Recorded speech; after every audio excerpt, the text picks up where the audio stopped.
Given the Audi Q8's sleek, aggressive stance on the outside, does the sense of occasion continue once you've jumped inside? It does. I mean, just look at it.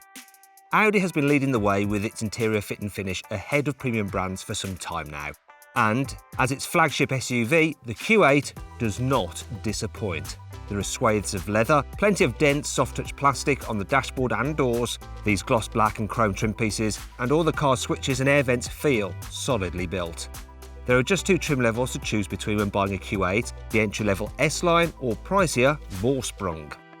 In all honesty, you'll be more than happy with S-Line. It gets a huge list of standard kit, including things like 21-inch alloy wheels, adaptive air suspension, LED headlights, 2-zone climate control, leather sports seats, and a powered tailgate.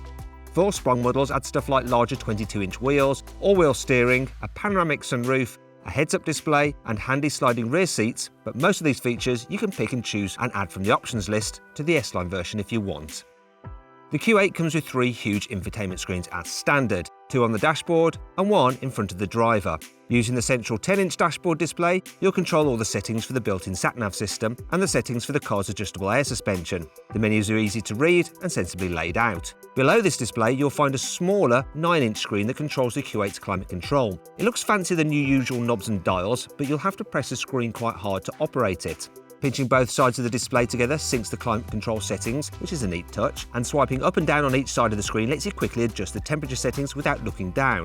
However, it's sometimes difficult to distinguish between the system's physical clicks and vibrations from the road when you're driving.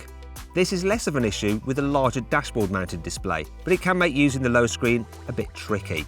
The third screen is the virtual cockpit, which is a 12-inch screen mounted in front of the steering wheel. This replaces the analog dials and shows a wide range of data, like the satellite navigation map, current fuel consumption, and can even tell you what song is playing through the stereo.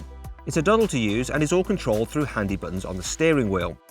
Also, the main screens actually vibrate and click when you press them, which means they're easier to use than most touchscreens when you're driving. However, it's still not as easy to use as a swivel wheel input method that Audi used to use on its previous models. Still, you can enter an address using an on-screen keyboard displayed on the lower of the car's 2 central screens, or by writing letters using your finger. This is a bit hard to do if, like most people, you're right-handed, because you have to do it with your left hand, which is even harder when you're driving. Visually, it's a really nice system to behold though. The colours are bright and the on-screen graphics super sharp, while it responds to touch very quickly, making it feel much like the latest smartphones. The Audi Q8 also comes with Android Auto and Apple CarPlay smartphone mirroring features, so you can beam a selection of navigation and music streaming apps through the built-in infotainment screens if you prefer your phone's apps. That said, these features disable the system's haptic feedback, which makes it more difficult to use the touchscreen while you're driving. The Q8's standard 6-speaker sound system is very good, but if you really value music quality, then it's well worth investigating in the optional premium sound system. It comes as standard on the Vorsprung model, but costs £1,150 on the S-Line. Still, it does up the speaker count to 17 and the wattage output to 730.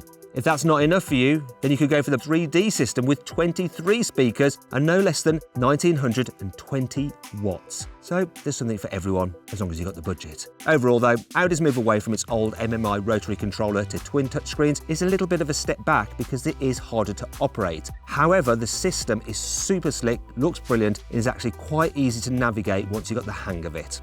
Also, the interior of the car is just drop dead gorgeous. If you enjoyed this video, please like it, comment on it and share it. Also click on our logo to subscribe to this channel, and if you click on the bottom right hand corner you can actually watch more of our content. Meanwhile, click over to the right to go to our deals page to see how much money you can save on a new car at CarWow.